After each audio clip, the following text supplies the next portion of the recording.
Assalamualaikum warahmatullahi wabarakatuh. Bismillah, walhamdulillah, wassalatu wassalamu ala rasulillah wa ala alihi wa sahbihi wa mawalah. Alhamdulillah, saya bersama keluarga dari kota suci Makkah Al-Mukarramah saat ini ada dalam keadaan sehat walafiat.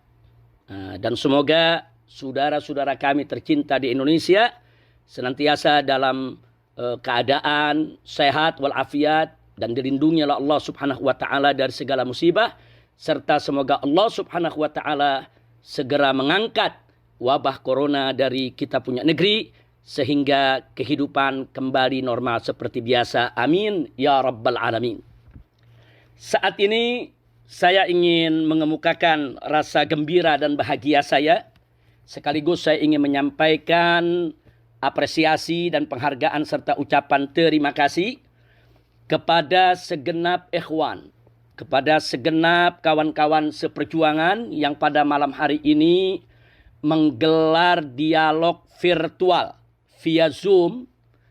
Dan secara khusus saya sampaikan apresiasi, penghargaan dan terima kasih ini kepada semua rekan-rekan dari FPI, GNPF Ulama, PA 212, FUI, AKL, MIUMI, Majelis Az-Zikra, Wahdah Islamiyah, begitu juga semua rekan-rekan dari MPUII, dan tidak ketinggalan juga para sahabat dari HRS Center yang selama ini aktif memberikan dan mengirimkan saya aneka ragam berkas dokumen yang berkaitan dengan perkembangan aneka ragam kebijakan di negara kita tercinta Republik Indonesia. Dan secara khusus saya ingin sampaikan terima kasih kepada saudara saya, kecintaan saya, Habibi Galbi, yaitu host kita pada malam hari ini, yaitu Al-Ustadz Ad-Doktor Haikal Hasan Baras, hafizahullahu ta'ala wara'ah. Terima kasih Ustadz Hasan, Masya Allah, Babe Haikal pada malam hari ini menjadi host kita bersama. Terima kasih sekali lagi kepada antum dan kepada seluruh ikhwan. Mudah-mudahan dialog virtual kita via Zoom pada malam hari ini, ya tentunya di Indonesia sudah malam, sementara kami di kota Mekah masih sore, karena kita ada perbedaan waktu 4 jam. Jadi sekali lagi terima kasih, jazakumullahu khairal jasa. Nah baiklah, untuk menyingkat waktu karena banyak sekali peserta yang mengikuti daripada dialog virtual ini, maka langsung saja saya ingin menyampaikan pandangan saya tentang rancangan undang-undang haluan ideologi Pancasila atau yang disingkat RUU HIP. Saya ingin langsung menyampaikan pandangan saya tentang RUU HIP yang memang saat ini sedang menjadi perbincangan di kita punya negeri. Nah, semoga dengan penyampaian ini bisa menjadi masukan bagi semua pihak yang berkepentingan. Insya Allah. Amin ya rabbal alamin. Nah, baiklah, langsung saja untuk tidak membuang waktu kepada Ustadz Dr. Haikal Hasan Baras, Babe Haikal, saya minta izinnya selaku host. Nah, mudah-mudahan apa yang saya sampaikan ini manfaat untuk kita semua. Nah, baiklah. Menurut saya, rancangan undang-undang haluan ideologi Pancasila atau yang disingkat RUU HIP wajib ditolak oleh segenap rakyat dan bangsa Indonesia. Kenapa? Sekurangnya ada 7 sebab yang ingin saya sampaikan pada kesempatan ini yang menjadi penyebab utama kita wajib menolak RUU HIP tersebut. Sebab pertama, bahwa haluan ideologi Pancasila sebenarnya pada hakikatnya sudah ada termaktub dalam Undang-Undang Dasar 1945. Sehingga tidak boleh diturunkan harkat, martabat, dan derajatnya menjadi hanya sekelas undang-undang. Nah, jadi saya melihat bahwa RUU HIP ini telah menurunkan derajat, menurunkan harkat martabat, menurunkan kelas daripada haluan ideologi Pancasila dari semula merupakan landasan konstitusional yang tinggi dalam Undang-Undang Dasar 1945, kemudian diturunkan hanya sekelas undang-undang. Nah, ini sebab pertama. Sebab kedua, bahwa definisi haluan ideologi Pancasila dalam RUU HIP tidak lagi meletakkan agama sebagai sesuatu yang pokok dan mendasar, tapi diganti dengan mental spiritual. Bahkan dalam RUU HIP pasal 7 ayat 2 ada upaya memeras Pancasila menjadi trisila atau 3 sila, yaitu sosio-nasionalisme dan sosio-demokrasi serta ketuhanan yang berkebudayaan. Catat, dalam RUU HIP disebutkan ketuhanan yang berkebudayaan. Jadi bukan lagi ketuhanan yang Maha Esa, tapi ketuhanan yang berkebudayaan. Menurut saya ini merupakan pelecehan terhadap agama dan nilai-nilai luhur ketuhanan yang Maha Esa yang selama ini dijunjung tinggi oleh rakyat dan bangsa Indonesia. Lalu selanjutnya dalam RUU HIP masih pasal 7 ayat ketiganya, trisila diperas lagi menjadi ekasila atau satu sila saja, yaitu gotong royong. Sehingga ketuhanan yang Maha Esa dibuang sama sekali dan tidak lagi menjadi acuan dalam kehidupan berbangsa dan bernegara.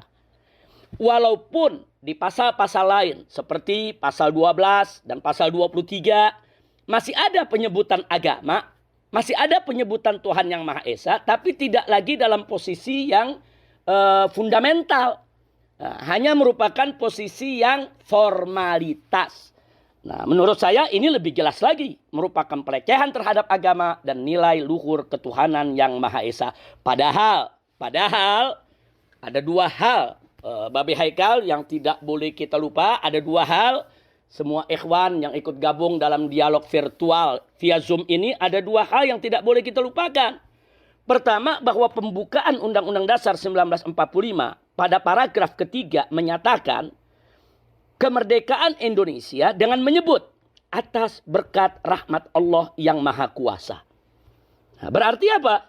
Ini menunjukkan bahwa ruh agama sangat-sangat kental dalam pernyataan kemerdekaan Indonesia yang termaktub dalam landasan konstitusional Republik Indonesia.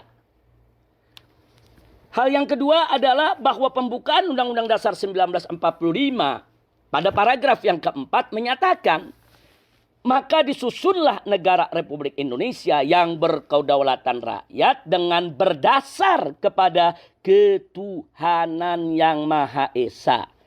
Nah, setelah itu baru disebutkan sila-sila lain dalam Pancasila sebagai dasar negara Republik Indonesia. Ingat, Pancasila adalah dasar negara Republik Indonesia, bukan pilar. Nah, jadi kalau disebut dasar itu betul-betul fundamental, betul-betul merupakan fondasi, pokok, dasar, bukan hanya sekedar pilar. Nah, dua hal ini menunjukkan bahwa sila ketuhanan yang Maha Esa sebagai sila pertama atau sila kepala dari sila-sila yang lain disebut lebih dulu sebagai landasan ideal Republik Indonesia. Dan ini sekaligus menunjukkan bahwa ruh agama yang sangat melekat dengan jati diri bangsa Indonesia. Nah, dengan demikian jelas bahwa RUU HIP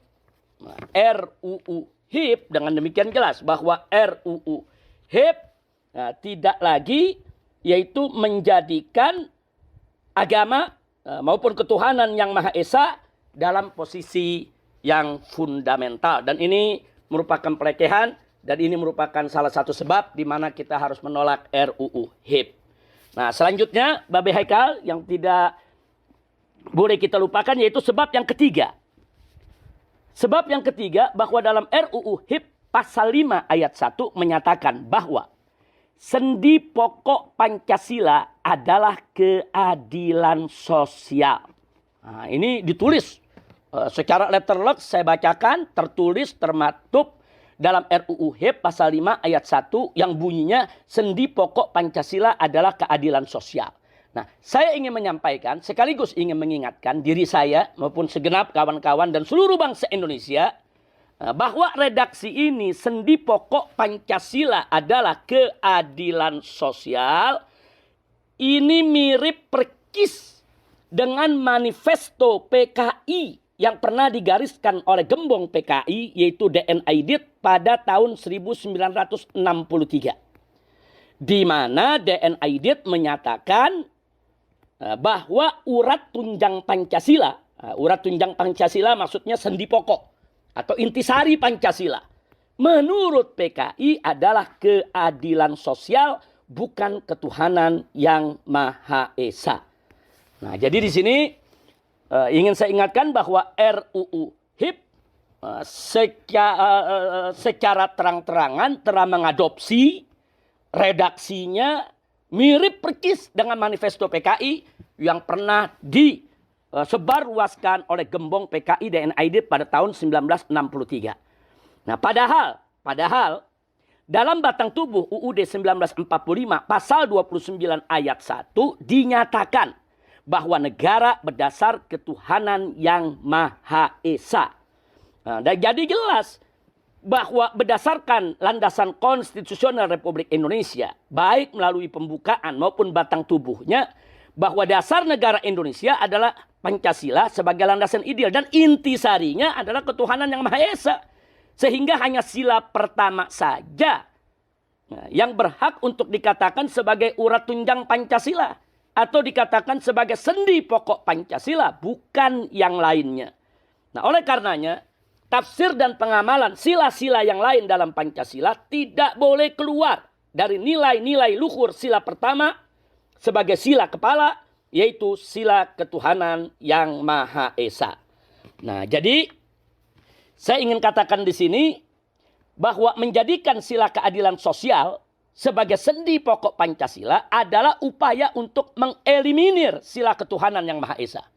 Sekaligus merupakan upaya jahat untuk mengeliminir Pancasila itu sendiri dengan menjauhkannya dari nilai-nilai ketuhanan yang Maha Esa.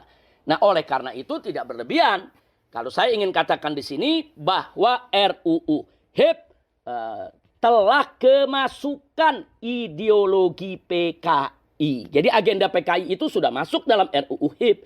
Ini bukan konon katanya, ini bukan isu atau rumor, tapi ini fakta yang bisa kita buktikan secara ilmiah. Nah, ini sebab ketiga. Nah, kemudian kita melanjutkan lagi. Sebab keempat. Nah, sekarang sebab yang keempat.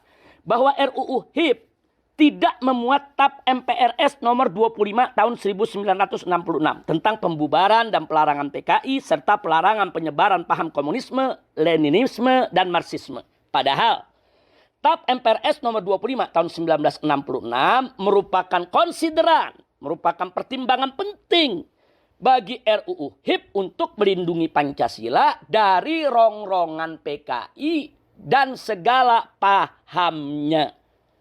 Dan selama ini kita sudah tahu, sudah menjadi rahasia umum bahwa PDIP dan anak keturunan PKI paling getol menyuarakan tuntutan penghapusan TAP MPRS nomor 25 tahun 1966 tersebut. Jadi artinya di sini ada benang merahnya, ada korelasinya.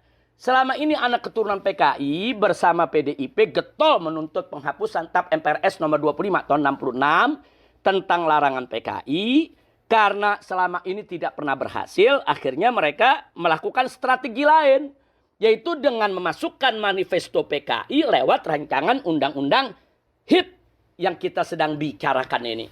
Nah, jadi sekali lagi kita nggak kaget, pantas.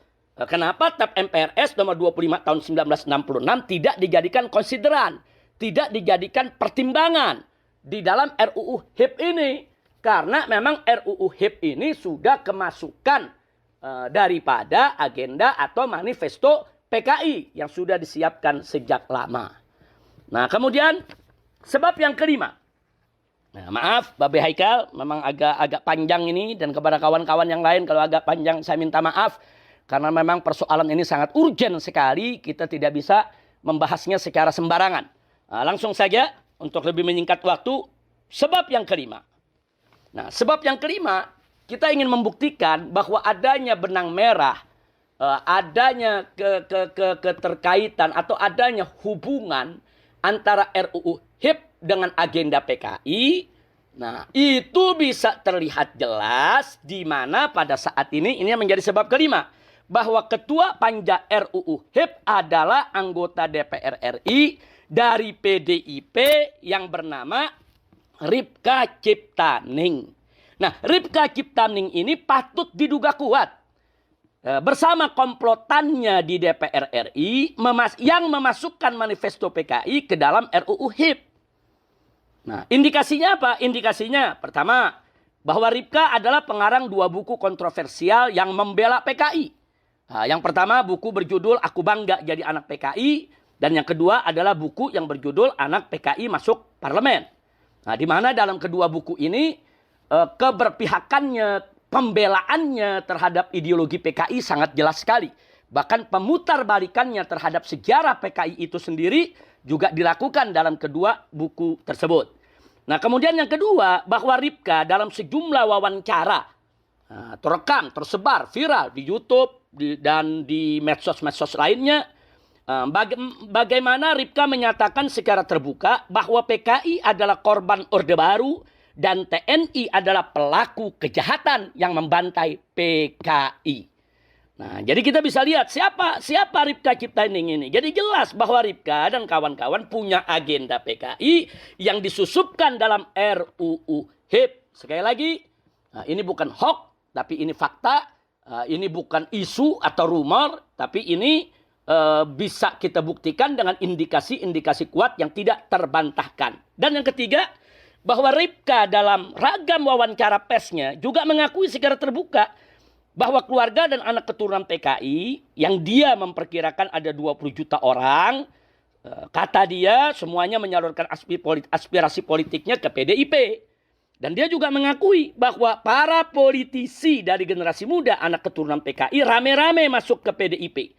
Hingga bisa menjadi anggota dewan, bisa menjadi pejabat dari pusat sampai ke daerah. Jadi dengan demikian, saya bisa katakan memang Ripka dan kawan-kawan sedang jalankan agenda PKI. Ini sebab kelima. Jadi dengan adanya Neo PKI duduk yaitu sebagai ketua panja RUU HIP, ya kita tidak kaget kalau RUU HIP itu kurang lebih yang menjadi manifesto Neo PKI di zaman sekarang ini. Karenanya wajib kita tolak.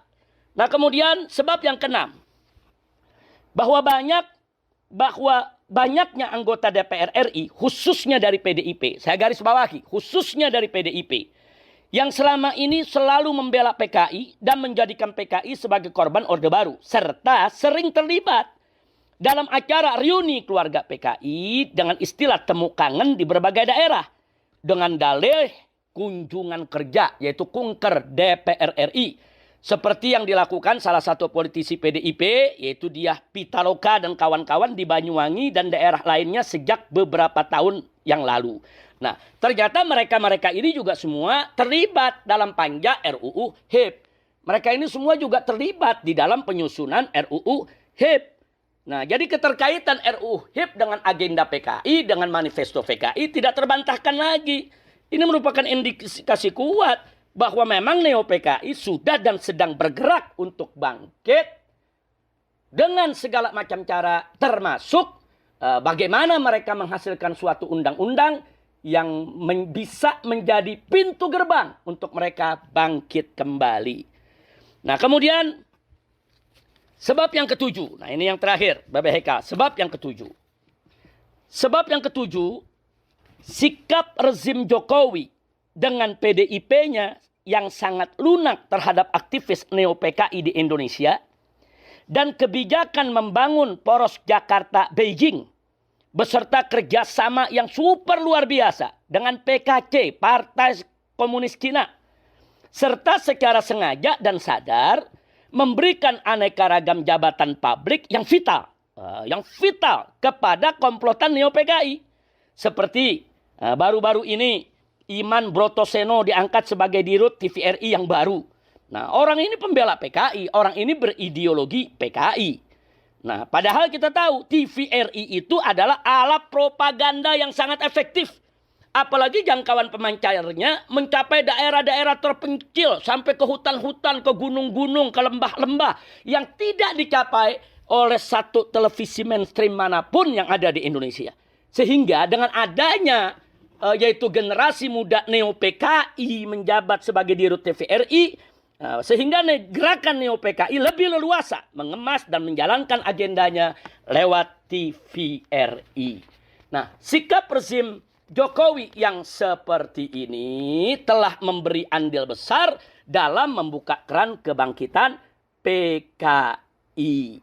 Nah, termasuk yang dilakukan oleh rezim Jokowi dan PDIP secara bersama-sama memasukkan generasi muda Neo PKI sebagai anggota panja untuk menyusun daripada RUU HIP tersebut. Ini artinya gerakan ini sangat struktural, gerakan ini sangat sistematis, gerakan ini betul-betul gerakan yang sangat berbahaya dan mengancam daripada keutuhan NKRI.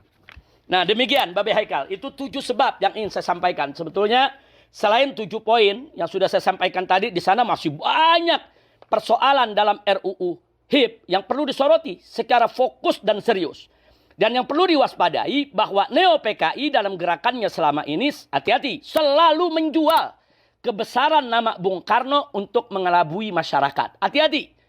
Nah, jadi Neo PKI saat ini sering mencatut nama Bung Karno, menjual nama Bung Karno untuk mengelabui masyarakat. Seolah-olah mereka ini pengagum Bung Karno, pecinta Bung Karno, padahal mereka hanya ingin menunggangi nama besar Bung Karno untuk mengelabui masyarakat dalam rangka kebangkitan mereka kembali.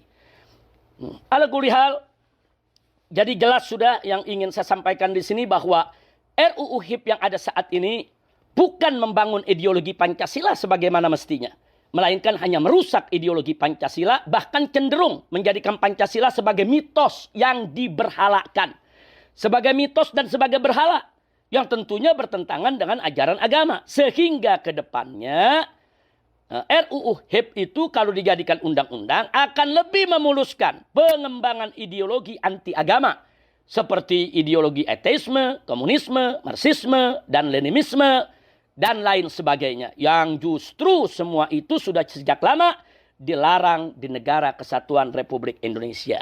Nah, demikian Babe Haikal. Jadi kesimpulan dari apa yang sudah saya sampaikan dari 7 poin tadi, bahwa HIP yaitu rancangan undang-undang haluan ideologi Pancasila adalah bagian dari agenda Neo PKI, sehingga wajib ditolak oleh segenap rakyat dan bangsa Indonesia. Bukan hanya oleh umat Islam, oleh seluruh rakyat dan bangsa Indonesia, apapun suku, budaya, dan agamanya. Sebab komunis itu, PKI itu musuh agama, musuh bangsa, musuh negara, musuh budaya. Jadi jangan dikerdilkan kalau ini hanya persoalan umat Islam saja. Tidak, ini persoalan rakyat dan bangsa Indonesia. Seluruh rakyat dan bangsa Indonesia, apapun suku, budaya, agamanya, harus terlibat menjaga keutuhan NKRI dengan menolak daripada agenda Neo PKI yang disebut sebagai RUU haluan ideologi Pancasila tersebut. Namun, saya juga mau ingatkan, penolakan RUU HIP saja tidak cukup. Karena PKI ini licin bagaikan belut. Hari ini Neo PKI gagal menggolkan suatu agenda, maka besok mereka akan buat agenda lain yang serupa, tapi dalam kemasan yang berbeda untuk mengelabui rakyat dan bangsa Indonesia. Sementara gerak laju kebangkitan PKI bagi umat Islam dan seluruh rakyat bangsa Indonesia wajib di-stop dan dihentikan secara total. Nah, jadi ini yang mesti kita ingat, kita harus menghentikan agenda Neo PKI ini secara total. Oleh karenanya tidak cukup kalau kita hanya menolak daripada rancangan undang-undang HIP saja. Karena kalau rancangan undang-undang HIP ini kita berhasil menolaknya, mereka akan cari agenda lain yang serupa, tapi dengan kemasan yang berbeda untuk mengelabui rakyat. Karenanya menurut pendapat saya, sekali lagi, Babe Haikal, ini menurut pendapat saya.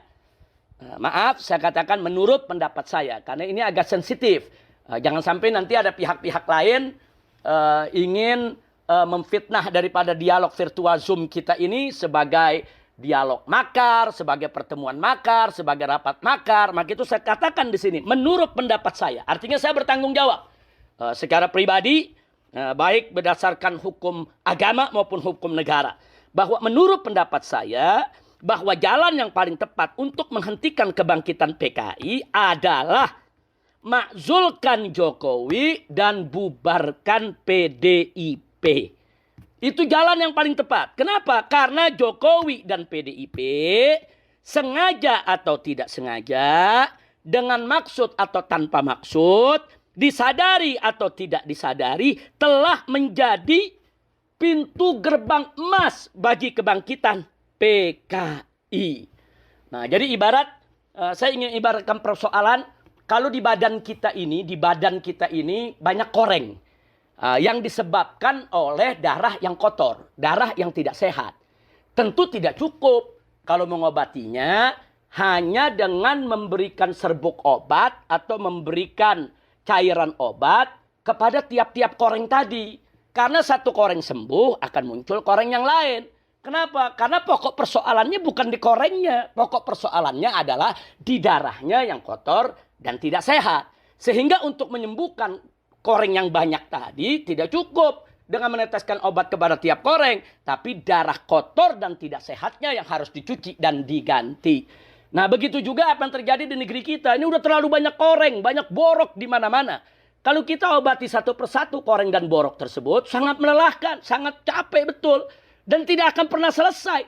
Hari ini koreng RUU HIP kita obati, besok muncul koreng RUU yang lainnya. Dan seterusnya, dan seterusnya. Nah, karena itu bukan hanya sekedar korengnya yang harus kita obati, tapi juga peredaran darah kotor dan tidak sehat itu harus kita ganti. Artinya apa? Artinya rezimnya itu yang mesti kita ganti. Makanya saya katakan makzulkan Jokowi dan bubarkan PDIP. Karena PDIP sudah menjadi sarang daripada generasi neo-PKI yang mengusung kembali ideologi PKI dan ingin menghidupkan kembali daripada ajaran komunisme, leninisme, dan marxisme. Namun demikian, Bapak Heka, supaya tidak ada kesalahpahaman, di penutup ini saya ingin memberikan catatan penting. Supaya tidak salah paham. Perhatikan baik-baik bagi semua yang ikut mendengarkan daripada dialog virtual via Zoom ini. Bahwa yang saya maksudkan dengan neo-PKI. Sekali lagi, yang saya maksudkan dengan neo-PKI di sini adalah dua golongan. Yang pertama, anak keturunan PKI yang masih mengusung ideologi PKI. Atau menjalankan agenda PKI. Jadi anak keturunan PKI yang masih mengusung ideologi PKI dan menjalankan agenda PKI, itu yang saya sebut generasi neo-PKI. Sedang anak keturunan PKI yang sudah membaur dan menerima ideologi Pancasila secara utuh dan benar, serta tidak lagi mengusung ideologi PKI, maka mereka wajib kita hormati, wajib kita terima sebagai saudara. Dan gak boleh lagi kita mengait-ngaitkan mereka dengan kesalahan yang dilakukan oleh orang-orang tua mereka. Karena mereka tidak bertanggung jawab dengan apa yang pernah dilakukan oleh orang tua mereka. Dan ini sesuai dengan prinsip ajaran Islam. Allah menyatakan dalam Al-Quranul Karim, yaitu di dalam beberapa ayat, faqala ta'ala la taziru waziratun wizra ukhra. Di mana Allah menyatakan bahwa seseorang itu, seorang pendosa siapapun dia, tidak akan menanggung dosa orang lain. Jadi tiap orang tanggung dosa masing-masing. Nah, kalau anak keturunan PKI ini tidak mengusung ideologi PKI, tidak melakukan kejahatan, mereka tidak menanggung dosa yang dilakukan oleh orang tua mereka. Makanya kita tetap harus menghormati dan yaitu menjadikan mereka sebagai saudara kita selama mereka tidak mengusung ideologi PKI dan selama tidak lagi menjalankan agenda PKI. Nah, begitu juga Nabi mengatakan dalam hadisnya, kullu mauludin yuladu alal fitrah. Setiap anak yang dilahirkan itu dalam keadaan suci. Nah, karena di dalam Islam ini tidak ada dosa turunan. Nggak ada dosa itu turun dari orang tua kepada anak. Orang-orang tua PKI dulu mereka berdosa, melakukan pengkhianatan. Tapi anak keturunan mereka tidak boleh kita bebankan untuk bertanggung jawab daripada kesalahan yang dilakukan oleh orang tuanya. Jadi sekali lagi, generasi neo-PKI yang saya maksudkan adalah anak keturunan PKI yang mengusung kembali ideologi PKI dan menjalankan agenda PKI.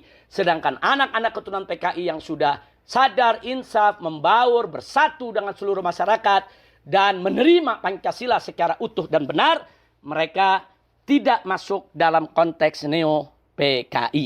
Nah, kemudian yang kedua, Nah, golongan kedua yang saya maksudkan generasi Neo PKI adalah generasi baru yang bukan keturunan PKI. Mereka tidak ada sangkut paut dengan keluarga besar PKI. Akan tetapi mereka getol membela PKI, bahkan getol mengusung ideologinya. Dan secara terang-terangan mereka benturkan itu ajaran-ajaran yang mereka yakini dari ajaran-ajaran Marxisme, Leninisme, begitu juga komunisme untuk menghantam daripada ajaran agama. Nah, generasi baru semacam ini pun walaupun bukan anak keturunan PKI, tetap mereka kita sebut sebagai generasi Neo PKI. Nah, demikian Babi Haikal, Masya Allah. Saya minta maaf sekali lagi begitu panjang yang perlu saya sampaikan, tapi apa boleh buat, tidak bisa tidak ini harus saya sampaikan karena keselamatan negara Republik Indonesia begitu penting, harus menjadi yaitu tanggung jawab kita bersama. Nah, demikian yang bisa saya sampaikan dalam kesempatan ini. Dan sekali lagi saya bertanggung jawab penuh secara hukum agama maupun negara atas semua pernyataan tersebut. Bahkan saya setiap saat siap pulang ke Indonesia untuk memberikan pertanggungjawaban demi keselamatan daripada NKRI. Setiap saat saya siap pulang. Yang jadi persoalan sampai hari ini saya masih dicekal, tidak bisa untuk meninggalkan daripada negara Arab Saudi. Dan ini merupakan proyek pengasingan yang dilakukan oleh pemerintah Indonesia, oleh rezim Jokowi untuk menjauhkan saya dari masyarakat Indonesia. Jadi kalau mereka ingin meminta pertanggungjawaban saya, kalau mereka betul ingin berhadapan langsung dengan saya, cabut cekal, saya akan hadir di Indonesia setiap saat, insya Allah. Nah, itu saja yang bisa saya sampaikan. Terima kasih Babe Haikal. Sekali lagi saya bertanggung jawab tentang apa yang saya sampaikan pada hari ini. Dan mudah-mudahan Babe Haikal, begitu juga kawan-kawan dari semua ormas yang ada, senantiasa dalam perlindungan Allah Subhanahu wa Ta'ala. Dan insya Allah dalam waktu dekat kita akan berkumpul kembali di Indonesia. Dan kita akan berjuang kembali bersama seluruh rakyat Indonesia untuk menyelamatkan NKRI dari gerakan-gerakan PKI dan yang sejenisnya yang ingin menghancurkan NKRI. Kita harus selamatkan NKRI. Kita harus berjuang bersama untuk membela agama, bangsa, dan negara. Sekian yang bisa saya sampaikan. Terima kasih atas waktu yang diberikan. Terima kasih atas perhatian semua. Dan mohon maaf atas segala kesalahan kekurangannya. Dan rasanya untuk Babi Haikal, begitu juga kawan-kawan semua di dialog virtual via Zoom ini, belum terlambat kalau saya sekali lagi mengucapkan minal aidin wal faizin wa kula amin wa antum bikhair. Itu saja dari kota suci Makkah Al-Mukarramah. Wassalamualaikum